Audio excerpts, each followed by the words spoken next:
Meet the sinister and mysterious Dr. Satan, the world's weirdest criminal.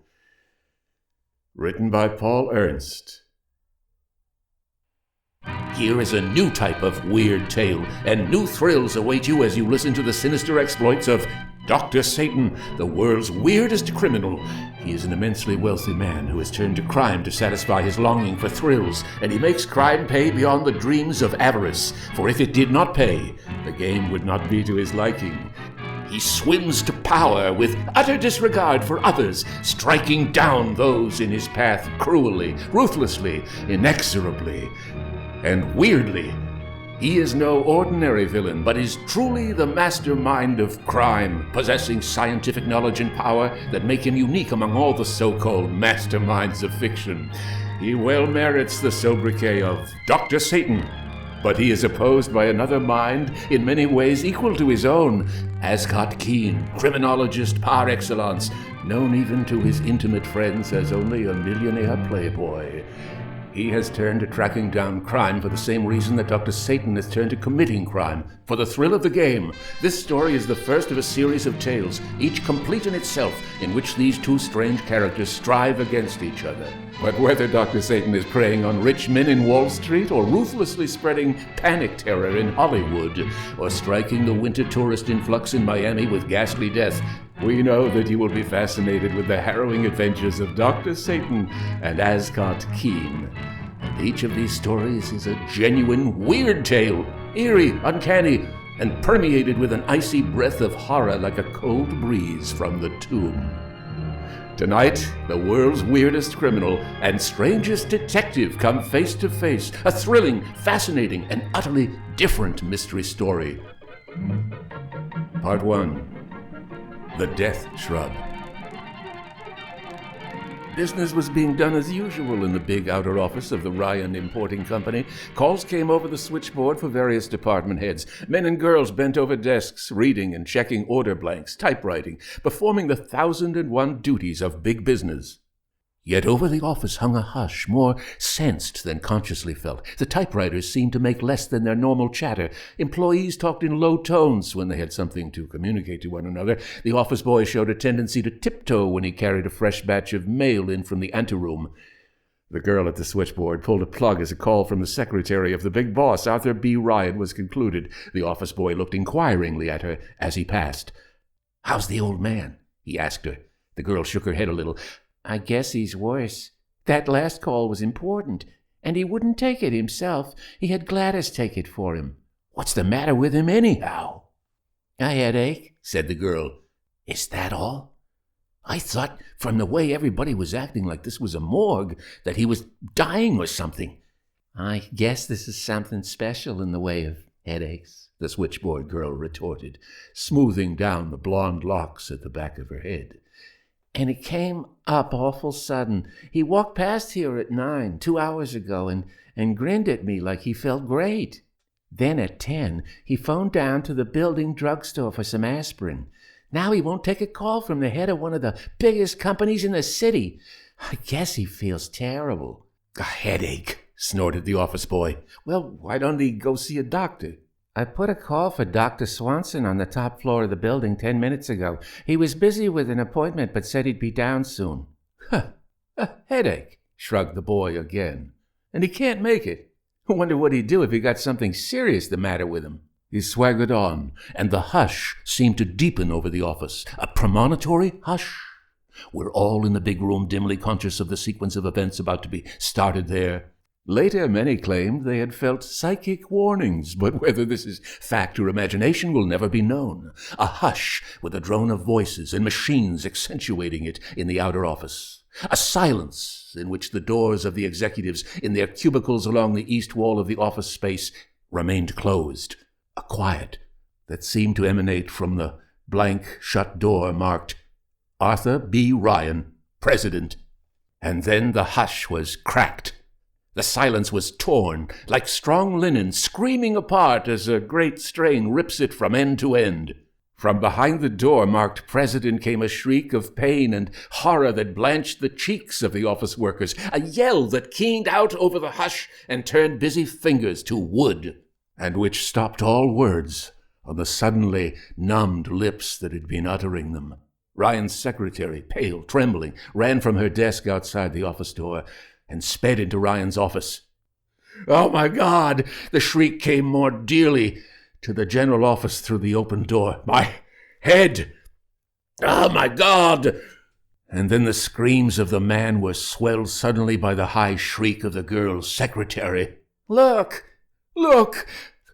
There was the thud of a body in Ryan's office telling the plain message that she had fainted, and an instant later the agonized shrieks of the man in there were stilled. For a second all in the general office were gripped by silence, paralyzed, staring with wide eyes at the door to the private office. Then the sales manager stepped to the door. A glance he took into Ryan's office. All outside saw his face go the color of ashes.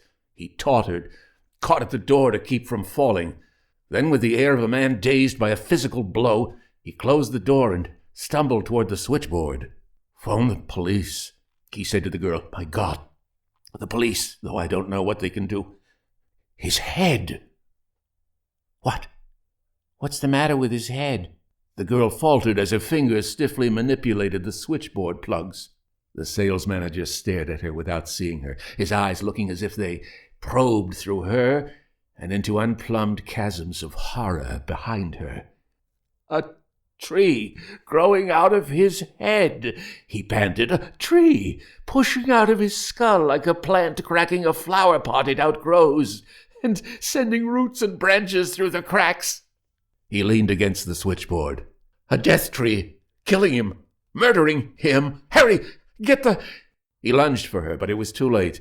The switchboard girl had slid from her chair, unconscious. The screams, the atmosphere of horror, the look of terror on the man's face had been too much for her. Blindly, with fingers that rattled against the switchboard, the man put through the call himself.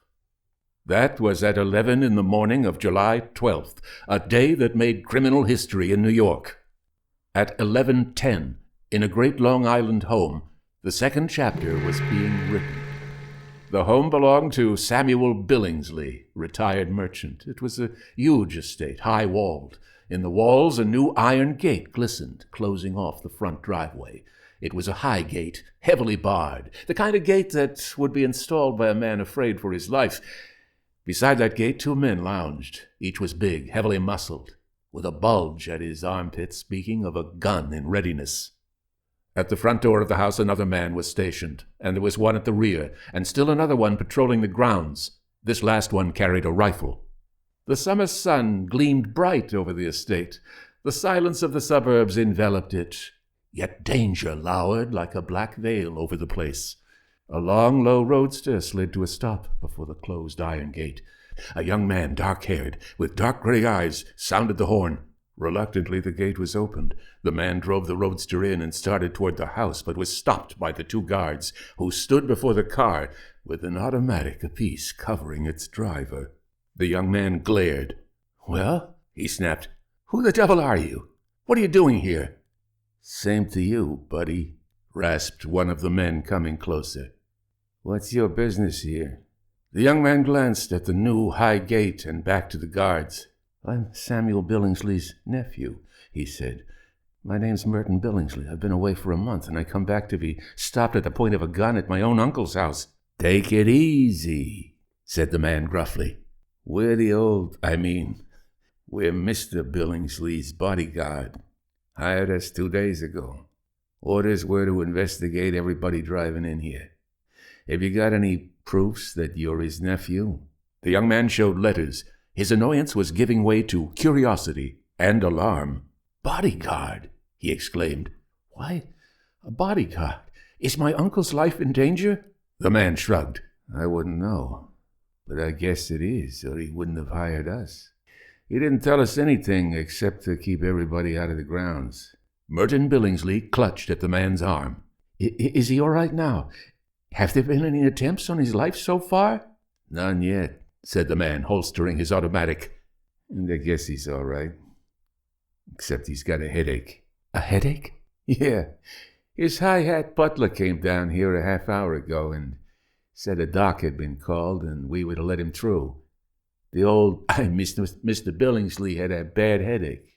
The doc came 10 minutes ago and is up in his room with him now. But aside from the headache, he's all right. Through the golden summer sunlight, like jagged lightning impinging on the eardrums instead of the optic nerves, a scream lanced out. It was a thin, high shriek that drove the color from the faces of Merton Billingsley and the two guards. It came from behind a shaded window in the front corner of the great house. "My uncle's room," breathed Merton. "What?"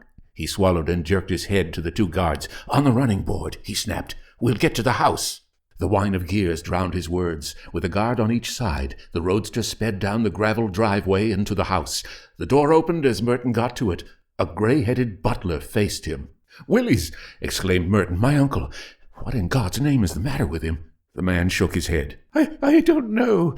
He complained of having a terrific headache, sir, and I phoned for Dr. Smythe. Then, just a minute ago, he screamed." Down the curved marble staircase to the front hall a man was stumbling. A middle-aged man whose eyes were wide and whose features were distorted. "Smythe," said Merton. "Uncle Samuel. Tell me, quick."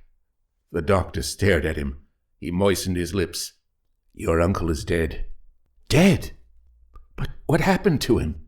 He was an old man, but he was in good health. What killed him?" "A plant," whispered the doctor. "A kind of bush. Thorn bush. God knows what. How awful. That thing blossoming from his head." Merton shook his shoulders savagely. "Are you insane? Pull yourself together. What's this talk of bushes?" "A bush growing out of his head," whispered the doctor, moistening his pale lips again and again. Merton started up the stairs. Smythe, rousing himself, grasped his arm. "Don't go up there, Merton. Don't!" Merton wrenched his arm away. "My uncle lies up in his room, dead, and you tell me not to go up to him?" He took the stairs, 2 at a time. "I'm warning you," came the doctor's shrill voice. "The sight you'll see." But Merton went on, around the curve in the staircase, down the hall at the top. The door to his uncle's room was closed. Impetuously he opened it and leaped inside the big bedroom. It was dim in there, shaded against the sunlight, but after a few seconds he saw it. His uncle's body. It lay beyond the big bed, the corpse of a man of 70, thin, clad in a silk robe. The body was twisted and distorted, but it was not the body that riveted the gaze of the dead man's nephew. It was the head. The head was turned so that, though the body lay on its side, the face was pointed toward the ceiling, and from the top of the skull something was protruding.